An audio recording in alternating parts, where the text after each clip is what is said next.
영아 2명을 출산 직후 살해하고 유기한 혐의를 받는 친모에 대한 구속영장 심사가 오늘 오후에 열립니다.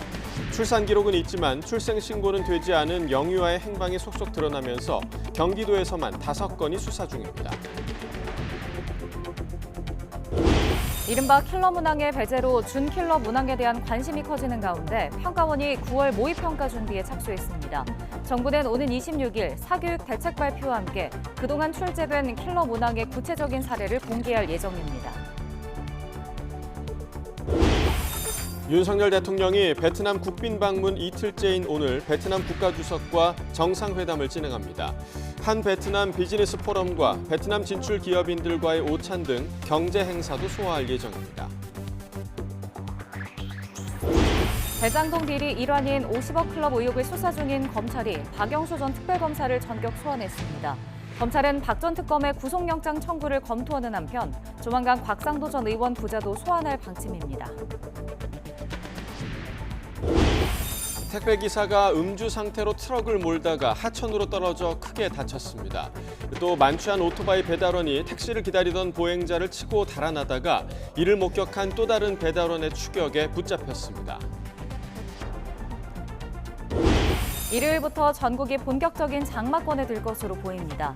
일요일 남부를 시작으로 다음 주 월요일에는 중부지방에도 국지성 호우를 동반한 장맛비가 내리겠습니다. 시청자 여러분 안녕하십니까? 6월 23일 금요일 굿모닝 YTN 2부 시작합니다.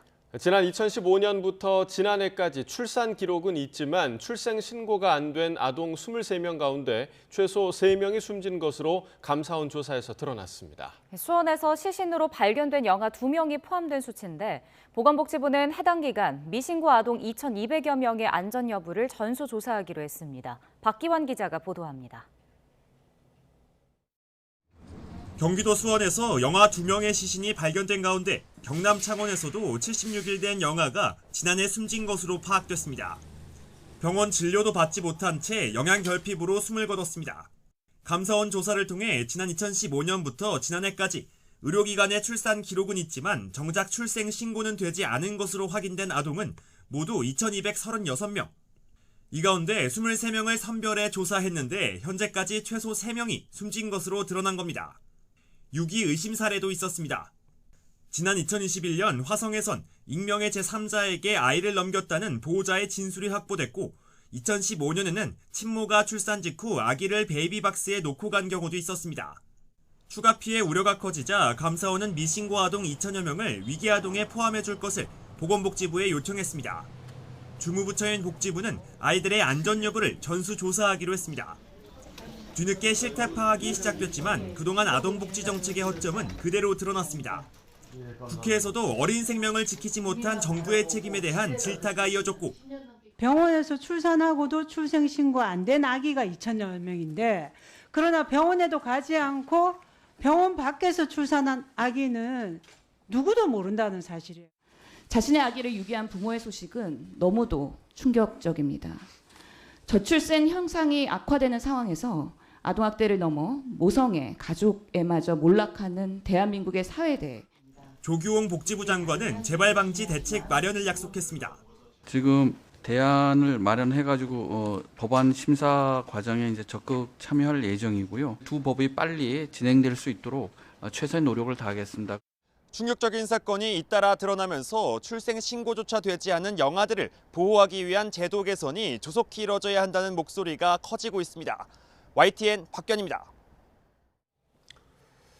네, 이번에 수원의 영아 살해 사건이 드러나게 된 건 신생아의 필수 예방접종을 위해 부여되는 임시 신생아 번호 덕분입니다. 정부가 이 임시 신생아 번호를 이용해 출생 신고를 하지 않은 영아를 보호하는 방법을 찾기로 했습니다. 보도에 기정훈 기자입니다. 현행법상 신생아의 출생신고 의무는 부모에게 있습니다. 신족이나 분만에 관여한 의료진에게도 후순위로 의무가 있긴 하지만 부모가 신고할 수 없는 경우고 이번처럼 부모가 고의로 신고하지 않을 땐 과태료 물리는 것 말고는 방법이 없습니다. 때문에 신생아의 출생을 의료기관이 지자체에 알리도록 하자는 게 의료기관 출생통보제입니다.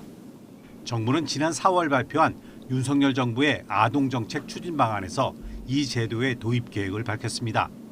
이를 위해선 가족관계 등록법을 바꿔야 하는데 국회엔 출생통보제를 담은 개정안이 정부 발의안 포함 10건이나 올라와 있지만 모두 계류 중입니다. 행정 부담과 책임 소재 등을 들어 의료계가 반대하면서 지체되고 있는 겁니다. 때문에 정부는 출생통보제 법제화 전이라도 출생신고가 누락된 이른바 유령아기를 막는 방안을 서두르기로 했습니다. 대안은 출생신고 여부와 상관없이 부여되는 임시 신생아 번호입니다. 출생 후 바로 맞는 국가 필수 예방접종과 비용 정산 등을 위해 신생아에게 자동 부여되는 번호로 이번 사건도 백신은 맞았는데 출생신고가 안 된 사례를 추적하다 드러났습니다. 하지만 여기엔 산모 정보가 연계되지 않아 상시 추적 조사하기 어려웠는데 이를 개선하겠다는 게 복지부 계획입니다. 저희가 모의 인적 사항 등을 입수를 해가지고 저희가 추적 조사할 수 있는 법적 근거를 신속하게 마련하도록 하겠습니다. 사회보장급여에 관한 법률 시행령 개정을 통해 이를 추진하되 궁극적으로는 출생통보제 법제화를 서두른다는 방침입니다. 이와 함께 출산 사실이 자동으로 알려진 걸 꺼리는 임산부를 위해 익명 출산을 돕는 방안도 동시에 추진하기로 했습니다. 보호출산자 같은 경우는 우익이 임산부가 익명으로 출산할 수 있도록 지원하는 제도가 되겠습니다. 이 법을 통해서 병원과 출생아에 대해서 관리 대책을 저희가 강구해 나가도록 하겠습니다.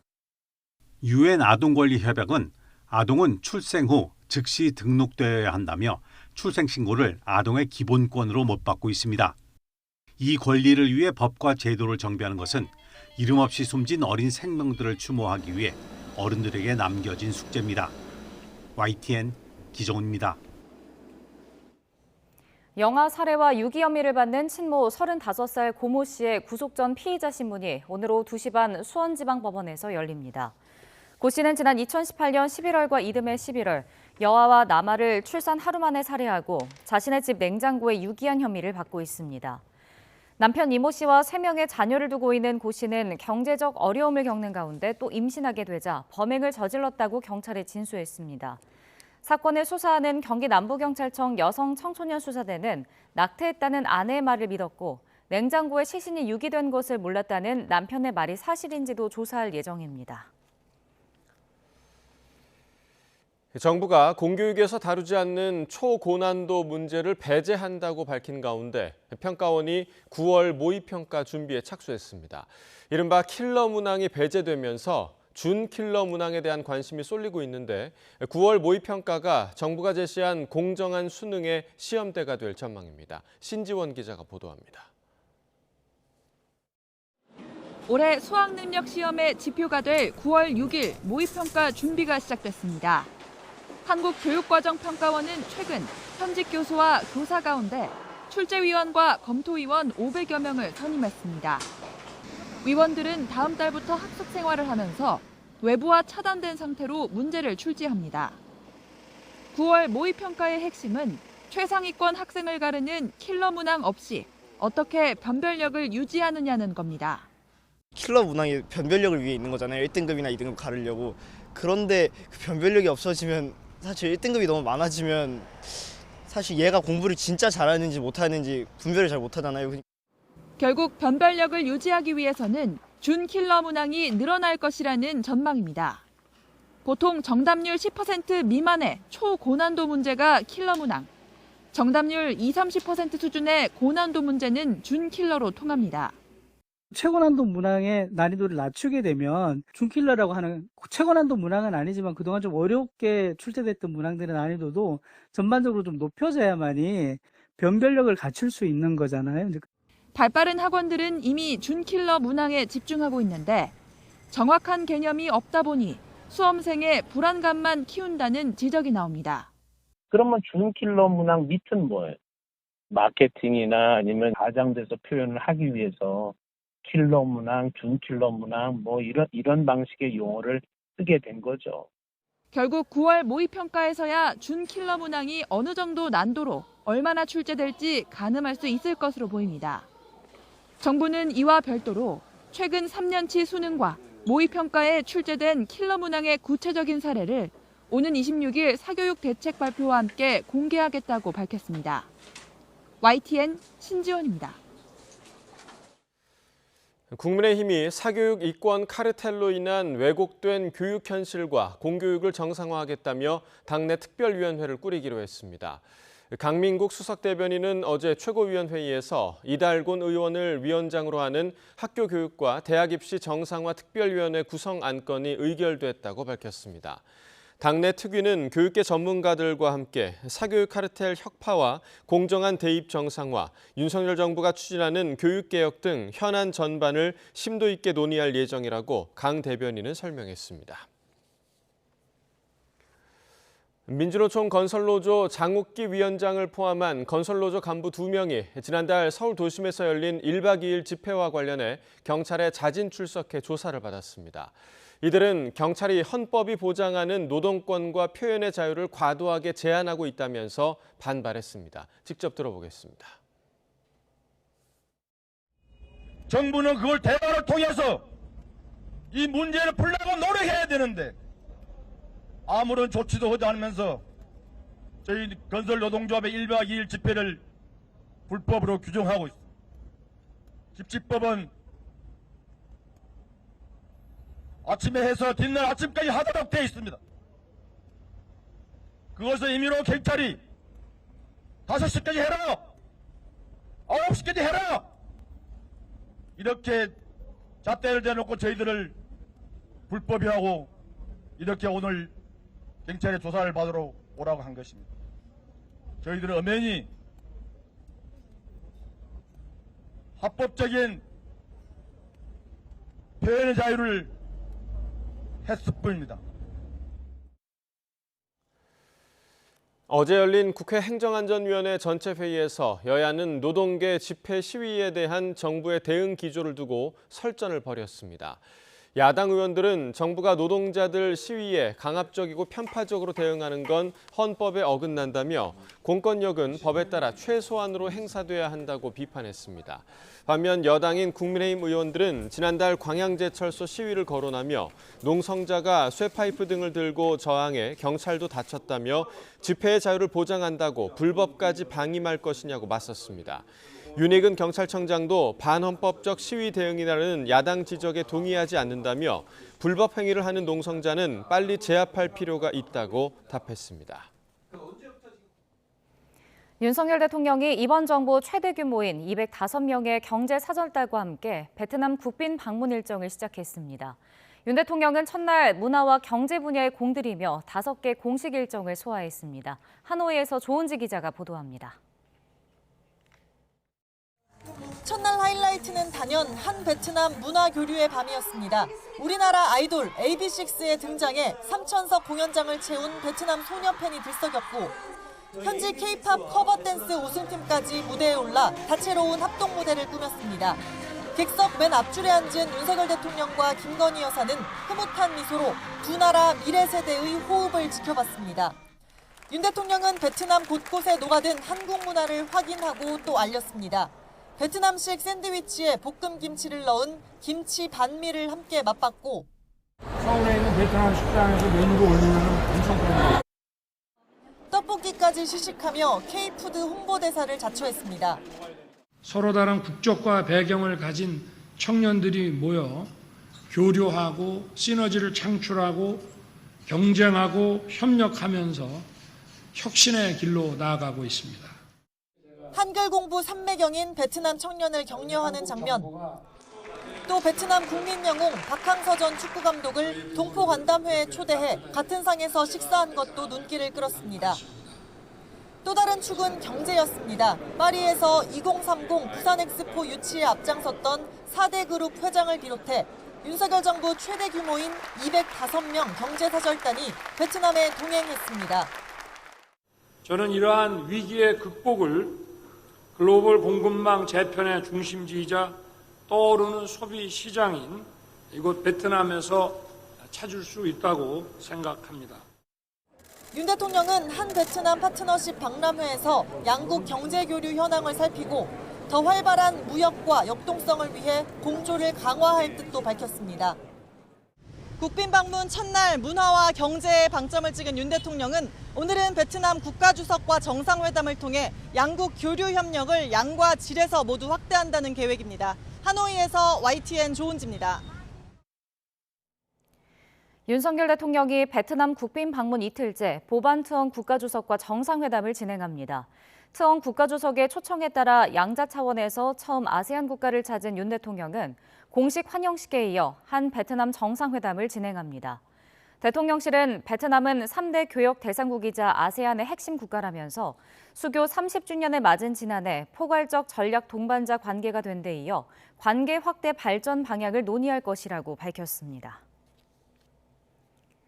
대장동 비리 일환인 50억 클럽 의혹을 수사해온 검찰이 박영수 전 특별검사를 소환해 조사했습니다. 서울중앙지검 반부패 수사 1부는 박 전 특검을 피의자 신분으로 비공개로 불러 조사했습니다. 검찰은 박 전 특검을 상대로 우리은행 이사회 의장 시절 대장동 일당이 참여한 성남의뜰 컨소시엄에 우리은행이 지분을 투자하도록 힘써주는 대가로 200억 원어치 부동산을 약속받았는지 추궁한 것으로 알려졌습니다. 또 내부 반대에 부닥친 우리은행이 컨소시엄에 참여하는 대신 1,500억 원을 대출해주겠다는 여신 의향서를 제출하는 과정에도 박 전 특검이 개입했는지 캐물은 것으로 전해졌습니다. 50억 클럽 의혹 규명을 위해 박영수 전 특검을 소환한 검찰의 다음 타겟은 곽상도 전 의원 부자가 꼽힙니다. 참고인 조사와 동시다발 압수수색을 통해 혐의 입증에 주력하는 검찰은 조만간 곽 전 의원 부자도 소환할 방침입니다. 보도에 홍민기 기자입니다.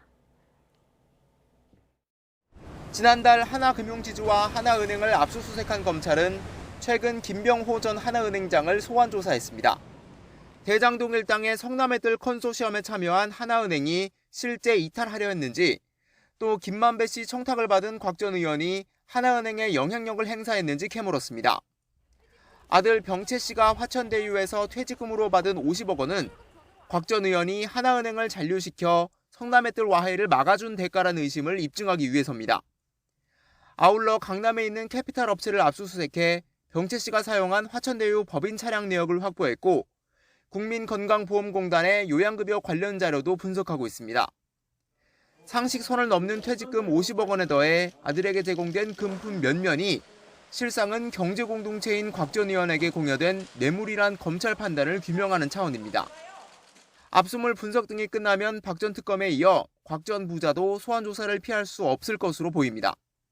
다만 하나은행이 컨소시엄을 이탈하려 했는지 불확실하고 50억 원 대가성도 명확하지 않다며 1심 재판부가 곽 전 의원에게 무죄를 선고한 만큼 보강조사로 곽 전 의원 혐의를 얼마나 입증할 수 있는지에 따라 50억 클럽 재수사 향배가 갈릴 것으로 보입니다. YTN 홍민기입니다.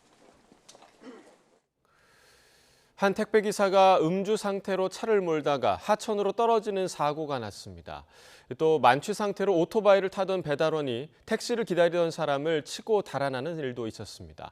밤사이 사건 사고 소식 김다현 기자가 보도합니다. 우체국 택배 차량이 뒤집힌 채 하천에 빠졌습니다. 철로 만들어진 울타리는 완전히 뜯어져 나갔습니다. 저녁 시간 인천 갈산동 한 주차장에서 50대 택배기사 A씨가 술을 마신 채 몰던 택배차가 울타리를 뚫고 하천으로 추락한 겁니다. 이 사고로 A씨는 오른쪽 무릎 등을 크게 다쳐 병원으로 옮겨졌습니다. 당시 인근에는 운동하던 사람들이 있어서 자칫 큰 사고로 이어질 뻔했지만 다행히 추가 피해자는 없었습니다. 농구장에도 학생이 4명이 있었거든요, 당시에. 근데 그 농구장까지 돌진을 하더니 그 밑으로 하천이 있는데 하천까지 떨어진 거예요. 음주 측정 결과 A씨의 혈중 알코올 농도는 면허 정지 수준이었던 것으로 파악됐습니다. 경찰은 조만간 A씨를 음주운전 혐의로 입건하고 정확한 사고 경위를 조사할 예정입니다. 굴다리에 세워진 하얀 오토바이 한 대. 새벽 시간 30대 배달원 B씨는 만취 상태로 이 오토바이를 몰다가 택시를 기다리던 보행자를 치었습니다. B씨는 곧바로 도주했는데 이를 목격한 또 다른 배달원이 추격에 나서면서 경찰에 현행범 체포됐습니다. 핸드폰으로 위치 추적을 해달라고 하면서 한 3분 동안 추격을 한 끝에 경찰이 온 상태에서 그 사람을 긴급 체포하고 가는 것 같습니다, 일단. B씨와 피해자 50대 남성은 각각 얼굴과 다리 등을 다쳐 병원으로 옮겨졌습니다. 경찰은 B씨를 음주운전 등 혐의로 입건해 정확한 사고 경위를 조사할 예정입니다. YTN 김다현입니다. 요즘 전동 킥보드 주변에서 많이들 타는데요. 만약 술을 마시고 전동 킥보드를 타다가 단속되면 어떻게 될까요? 운전자가 지닌 자동차나 오토바이 면허가 취소됩니다. 이게 과연 적법하냐 아니냐, 법원마다 판단이 다릅니다. 지환 기자가 보도합니다. 버스 운전기사인 A씨, 재작년 10월 밤 음주운전으로 단속됐습니다. 그런데 운전한 게 버스가 아니라 퇴근 후 타던 전동 킥보드였습니다. 사고는 없었고 혈중 알코올 농도는 0.087%. 도로교통법에 따라 경찰은 A씨 자동차 운전면허와 대형 면허를 취소했습니다. 여기에 불복한 A씨는 행정심판을 청구했고 면허 취소는 면허 정지로 감경됐습니다. 이에 그치지 않고 A씨는 행정소송을 냈습니다. 속도와 무게면에서 엄연히 위험성이 다른데 전동 킥보드 음주운전에 따라 자동차 운전면허를 정지 취소하는 건 불합리하다는 겁니다. 1심 법원도 A씨 주장을 일부 인정했습니다. A씨에게 내려진 운전면허 정지 처분을 취소한 겁니다. 재판부는 개인형 이동장치를 음주운전하는 행위를 자동차와 오토바이 등과 아무런 차등을 두지 않고 일률적으로 면허 취소 또는 정지하는 건 과도한 행정제재라고 판시했습니다. 반면 정반대 판단도 있습니다. 지난 4월 청주지법은 음주 상태에서 전동 킥보드를 운전한 B씨의 운전면허 취소는 적법하다고 판단했습니다.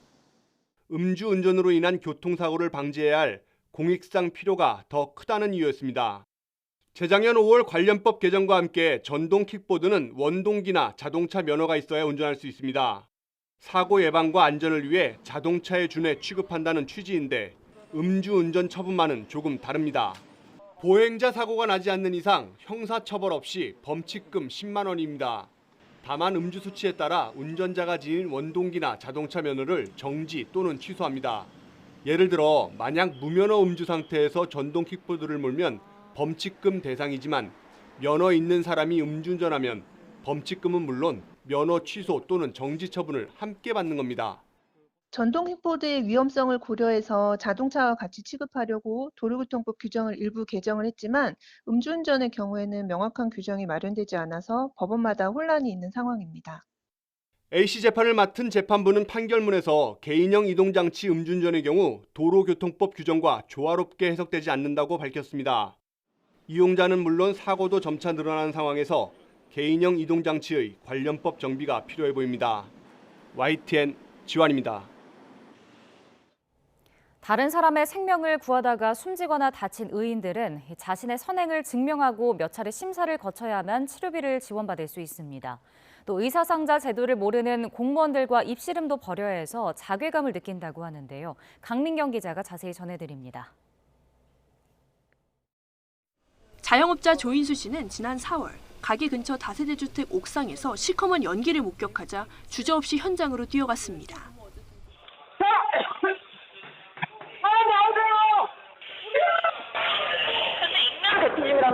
우리야, 사람 나오세요. 현관문을 두드리며 화재를 알리다가 연기를 들이마셔 병원으로 옮겨졌는데 치료비는 사비로 부담해야 했습니다. 소방기본법은 화재 현장에서 일반인이 소방대원 명령에 따라 사람을 구출하거나 불을 끄면 활동 비용을 지급받도록 하지만 조 씨처럼 자발적으로 구급 활동을 펼친 경우에는 보상 규정이 따로 없는 탓입니다. 조 씨는 속상한 마음에 의사상자 제도도 알아봤지만 다시 한번 씁쓸해졌습니다.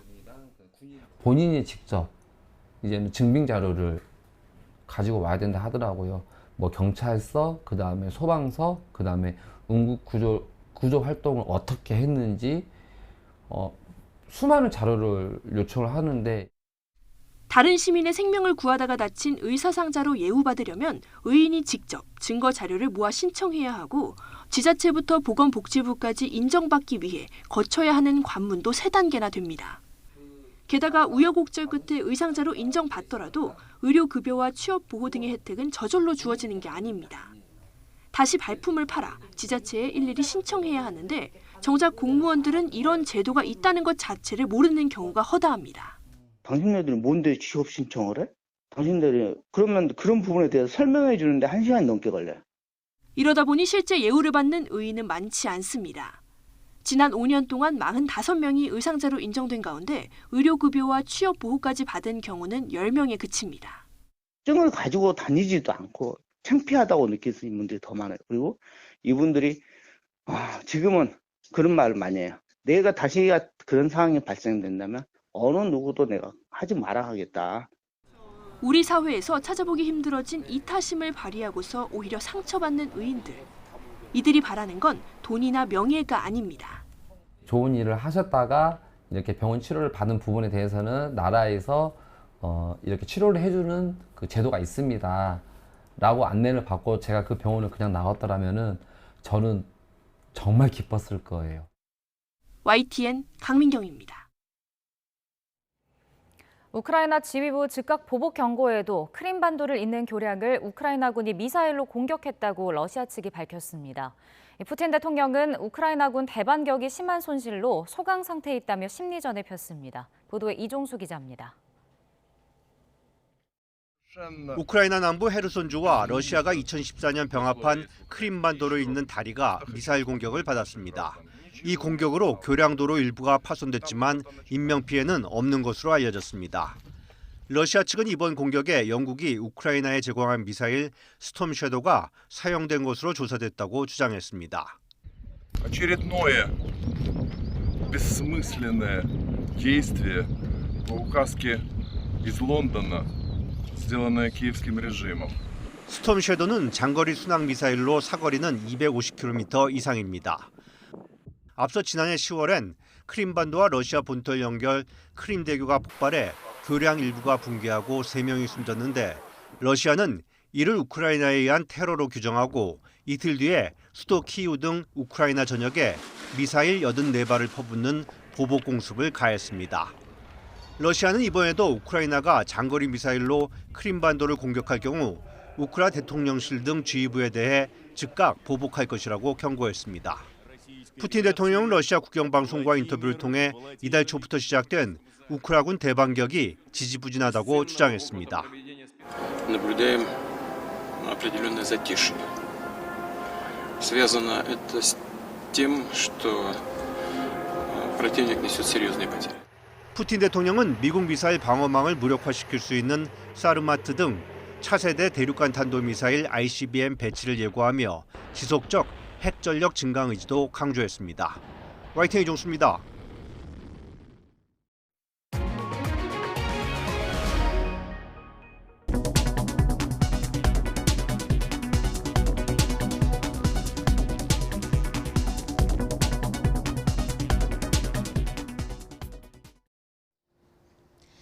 오늘 내륙을 중심으로는 더위의 기세가 한층 더 강해지겠습니다. 낮 동안 맑은 하늘에 뜨거운 볕이 내리쬐며 기온이 크게 오르겠는데요.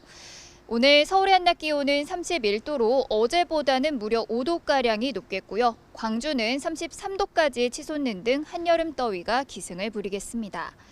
나오실 때는 통풍이 잘 되는 시원한 옷차림으로 더위 대비 철저히 해주셔야겠습니다.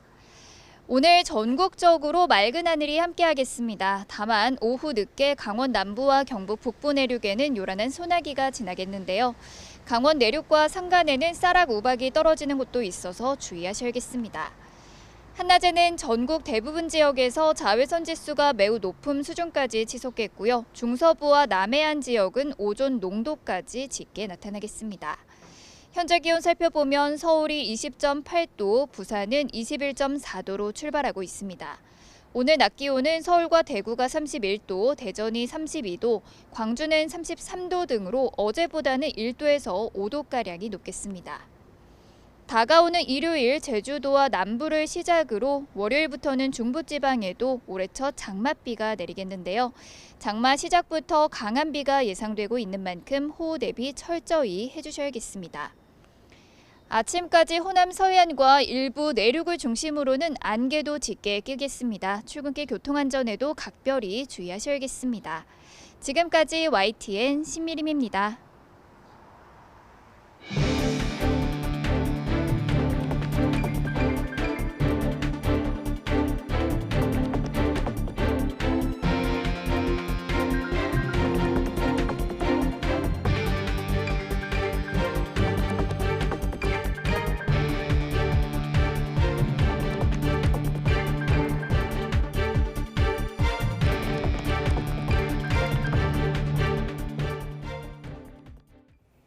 영아 살해와 유기 혐의를 받는 35살 여성 고모 씨의 구속 전 피의자 신문이 오늘 오후 2시 반 수원지방법원에서 열립니다.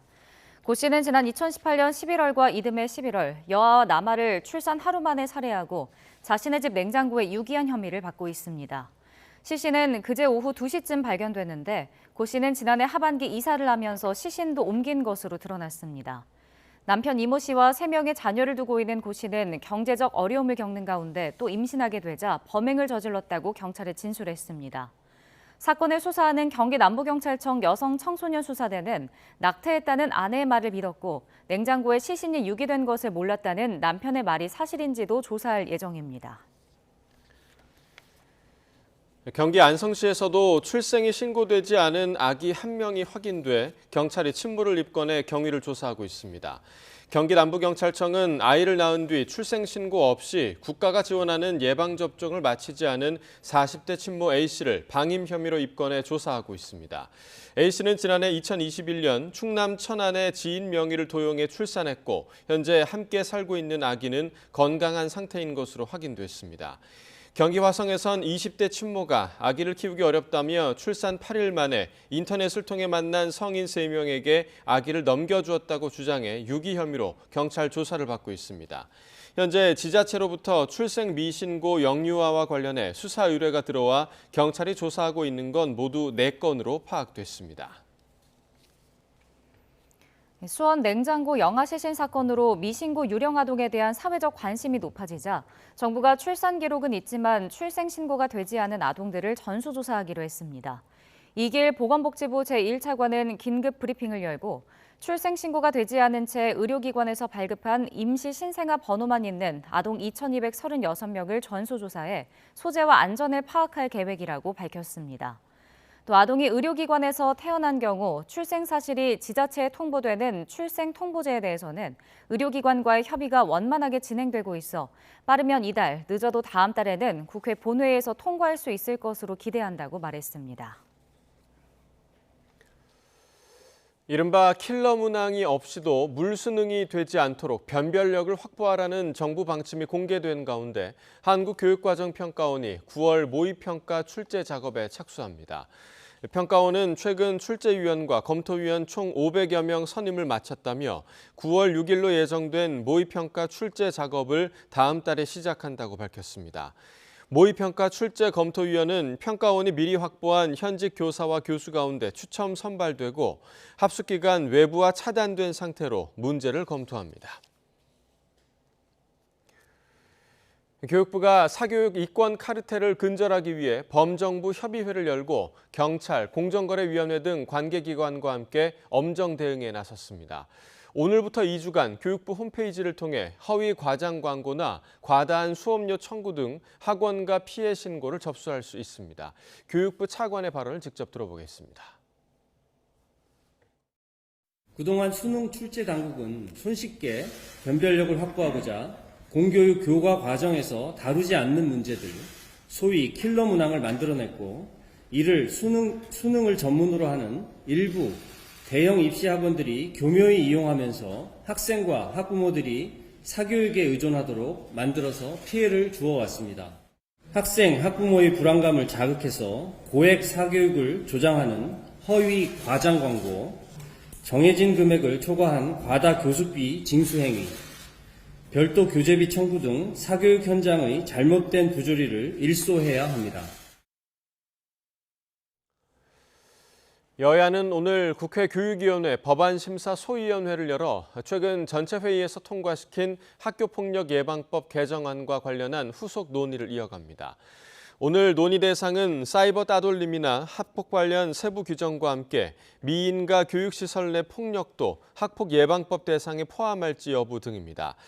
또 최근 대입수능 논란과 관련해 수능시험이 선행학습을 유발하는지 영향평가를 진행해 시험에 반영하도록 하는 내용이 담긴 정의당 강은미 의원의 공교육 정상화 촉진법 논의 방향도 주목됩니다. 미국의 중앙은행인 연방준비제도의 제롬 파월 의장이 올해 기준금리를 추가 인상하는 게 적절하다면서도 경제 상황에 따라 신중하게 움직이겠다는 입장을 밝혔습니다. 파월 의장은 현지 시각 20일 미 상원은행위원회 반기 통화정책 보고 청문회에서 우리는 빠르게 움직여야 할 때 매우 빨리 움직였다며 이젠 우리의 목적지라고 생각하는 곳에 가까워졌다고 말했습니다. 그는 6월 금리 동결 사례를 거론하며 조심스레 움직이는 것이 타당하다면서 우리는 해야 할 일보다 더 많은 일을 하길 원치 않는다고 언급했습니다. 최근 공사비가 크게 오르고 금융시장 상황도 좋지 않으면서 건설사들이 돈이 되는 사업에만 손을 대는 몸살이기가 이어지고 있습니다. 재건축과 재개발조합에서는 공사비를 자진해서 올리는 등 시공사 모시기에 나섰습니다. 보도에 윤혜리 기자입니다. 서울 물레동에 있는 아파트입니다.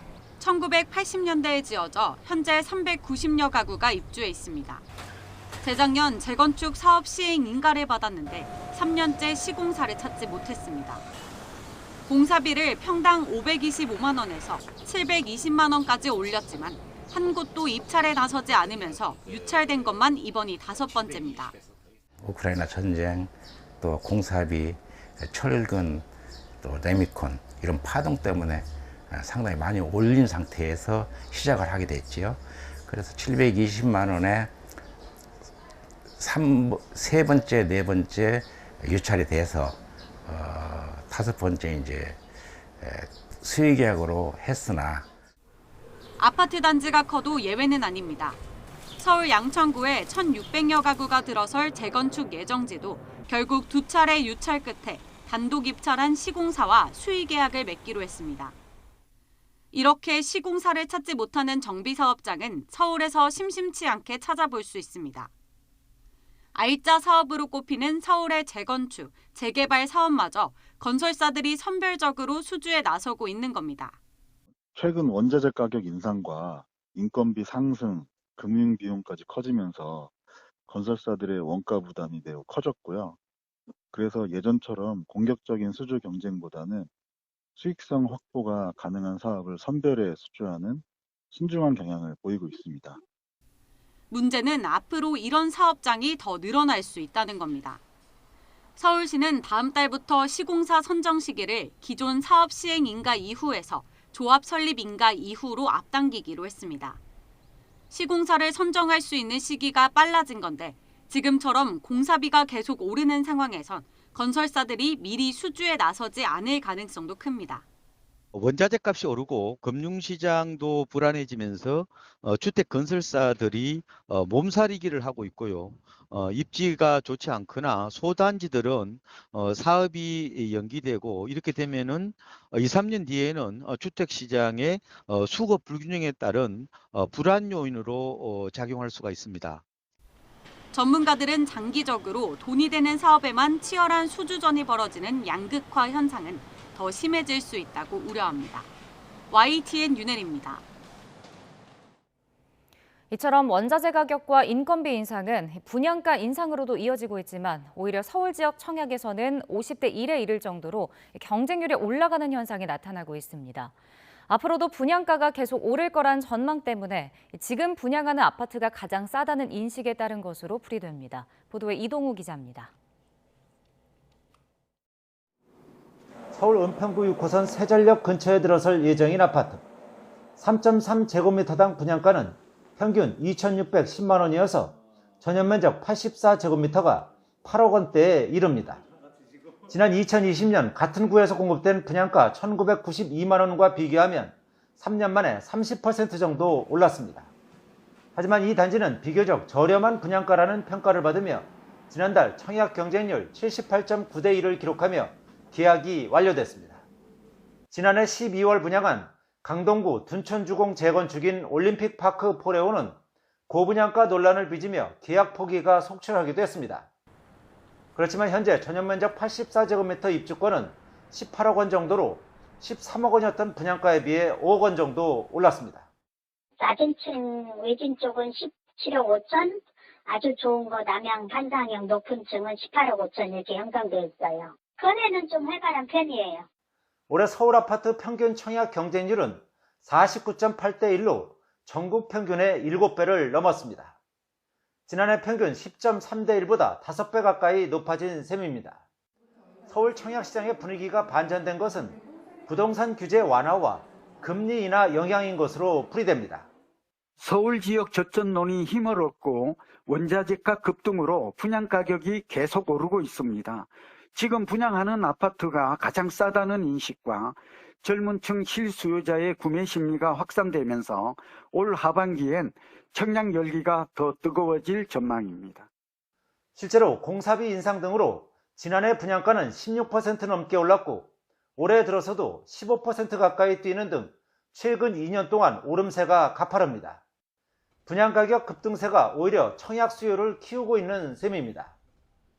전문가들은 실수요는 물론 투자 수요까지 흡수하는 수도권 분양시장 쏠림 현상이 심화되면서 지방은 당분간 침체에서 벗어나기 어려울 것이라고 전망합니다. YTN 이동호입니다. 어제 국회 보건복지위원회 전체 회의에서 일본 원전 오염수 방류에 대한 정부 대책을 놓고 여야의 공방이 벌어졌습니다. 국민의힘 강기훈 의원은 알프스 장치로 원전 오염수의 다액종이 모두 제거되면 남는 삼중수소는 크게 문제가 없을 것이라며 소금에 삼중수소가 있을 수 있다는 주장은 비과학적 선동이라고 비판했습니다. 반면 민주당 정춘숙 의원은 원전 오염수에 대한 국민적 불안으로 최근 소금 사재기 현상까지 발생하고 있다며 윤석열 정부가 방류를 방조하고 한일 협상의 칼자루도 놓아버렸다고 지적했습니다. 국제원자력기구의 일본 오염수 해양 방류 안전성 최종 보고서 발표를 앞두고 오염수 방류에 대한 노조와 시민단체 반발이 잇따르고 있습니다. 일본 방사성 오염수 투기 저지 공동행동은 어제 서울 용산 대통령실 앞에서 기자회견을 열고 일본이 해양 방류 대신 육상 장기 보관 등 다른 대안을 내놓도록 우리 정부가 적극적으로 압박해야 한다고 주장했습니다. 24일에는 서울시청 앞에서 오염수 방류를 막기 위한 시민사회 전국행동에 나서겠다고 예고하기도 했습니다. 전국에서 천일염 품귀 현상이 빚어지는 가운데 조승환 해양수산부 장관이 오늘 천일염 주 생산지인 전남 신안군 염전을 현장 방문합니다. 조 장관은 북신안농협을 방문해 천일염 배송 상황을 챙기고 개인 생산자가 운영하는 염전 창고를 방문해 최근 생산 재고 현황과 출하 가격 등을 파악할 예정입니다. 이번 방문에서 조 장관은 최근 과도한 불안감과 잘못된 정보로 천일염 시장 수요가 급증했다고 설명하고 수급을 우려하지 않아도 된다는 메시지도 전할 계획입니다.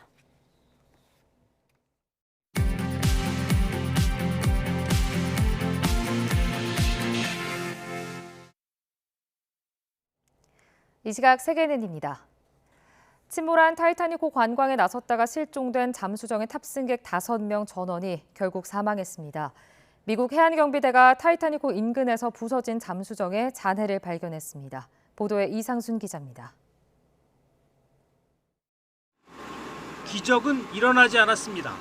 침몰한 타이타닉호 인근에서 발견된 잔해 더미는 관광 잠수정 타이탄이었습니다. Remote operated vehicle from the vessel Horizon Arctic discovered the tail cone of the Titan submersible approximately 1,600 feet from the bow of the Titanic on the seafloor. 잠수정이 찌그러져 부서진 채로 발견된 만큼 탑승객 전원이 사망했을 것으로 보입니다. 잠수정에는 오션게이트 익스페디션 최고 경영자 스톡턴 러시와 영국의 억만장자 해미시 하딩 등 5명이 탑승했습니다. 잠수정은 시점은 불명확하지만 심각한 수압 문제가 발생했던 것으로 추정됩니다.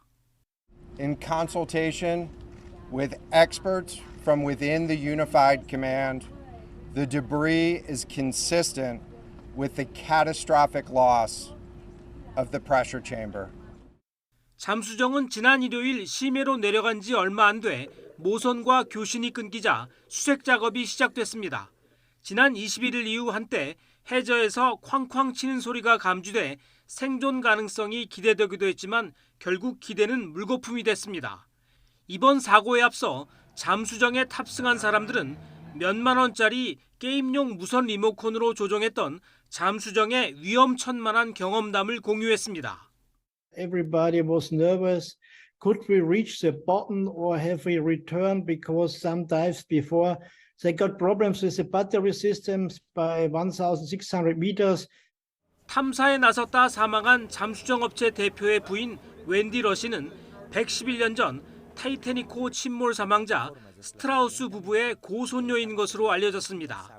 당시 승객 중 최고 부유층이었던 스트라우스 부부는 다른 이들에게 구명보트를 양보하고 함께 숨진 감동적인 사연으로 유명합니다. YTN 이상수입니다. 우크라이나 남부 헤르손주와 러시아가 2014년 병합한 크림반도로 있는 교량이 우크라이나군의 미사일 공격을 받았다고 러시아 측 관리들이 밝혔습니다. 이 공격으로 교량 도로 일부가 파손됐지만 인명피해는 없는 것으로 알려졌습니다. 중국 네이멍구 당국이 대규모 탄광 붕괴 사고 4개월 만에 실종자 47명이 모두 사망했다고 인정했습니다. 평파이신문 등 현지 매체에 따르면 네이멍구 자치구 응급관리청은 지난 2월 탄광 붕괴 사고 실종자 47명이 모두 사망한 것으로 판단해 수색 구조 작업을 중단했습니다. 이로써 이 사고로 숨진 사망자는 53명으로 늘어 1949년 신중국 건국 이래 단일 노천 탄광 사고로는 가장 많은 희생자를 기록했습니다. 미얀마 군사정권이 아웅산 수치 국가고문의 78번째 생일을 축하하기 위한 꽃달기 운동 참여 주민들을 무더기 체포한 것으로 알려졌습니다. 이라와디 등 현지 매체에 따르면 미얀마 군정의 반대 민주 세력은 지난 19일 수치 고문 78번째 생일을 맞아 소셜미디어로 꽃달기 운동을 하자고 제안했는데요. 그러자 군정은 곧바로 전국적으로 꽃을 팔지 말라고 명령했으며 꽃을 사고 팔거나 들고 다니던 100여 명을 체포했습니다. 미국 국무부가 범법자의 도피를 도운 외국 정보 관리와 대리인에 대한 비자 발급을 제한하는 이른바 펠런 스마트 정책을 내놨습니다. 펠런 스마트는 2016년 오리건주에서 뺑소니 사고를 당해 숨진 소년의 이름인데요. 당시 외국 국적 용의자는 처벌을 피하기 위해 미국을 떠나면서 사회적 논란이 됐습니다. 토니 블링컨 국무장관은 앞으로 범법자의 도피를 도운 외국 정부에 대해 책임을 물어 다시는 그런 일이 발생하지 않도록 할 것이라며 정책 배경을 설명했습니다. 미국이 중국과 경쟁하면서 중국에 경제적으로 의존할 수밖에 없는 한국에 부담을 주는 것을 미국이 이해할 필요가 있다는 지적이 나왔습니다. 마크 타카노 미 하원 의원은 현지 시간 22일 한미동맹 70주년 포럼 기조연설에서 한국은 중국과 워낙 근접해 엄청난 정치, 경제 압박을 받게 된다며 이같이 말했습니다. 때이른 더위에 시달리던 중국 수도 베이징의 기온이 40도를 넘어섰습니다. 베이징 북부 교외 탕워커우 기상단은 오늘 낮 최고 기온이 41.8도를 기록했다고 밝혔는데요. 베이징 기온이 40도를 넘긴 건 지난 2014년 5월 이후 9년 만이고 6월 기준으론 기상 관측 이래 최고치입니다. 지금까지 이 시각 세계는이었습니다.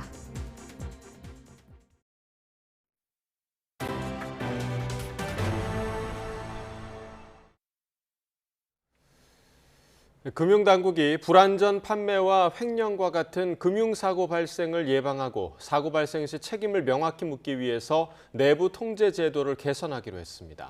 임원별 내부 통제 책임을 미리 규정하고 책임을 지도록 하되 관리 조치를 제대로 했다면 면책도 가능한 게 핵심입니다. 보도에 엄윤주 기자입니다. 600억 원대 회사 돈을 횡령한 우리은행 직원이 긴급 체포됐습니다. 서울에 있는 지역농협 직원이 자동화 기기에서 1억 원이 넘는 현금을 훔쳤다가 뒤늦게 적발됐습니다. 이처럼 크고 작은 금융사고가 터질 때마다 현행 내부 통제 규율의 실효성 지적은 반복됐습니다.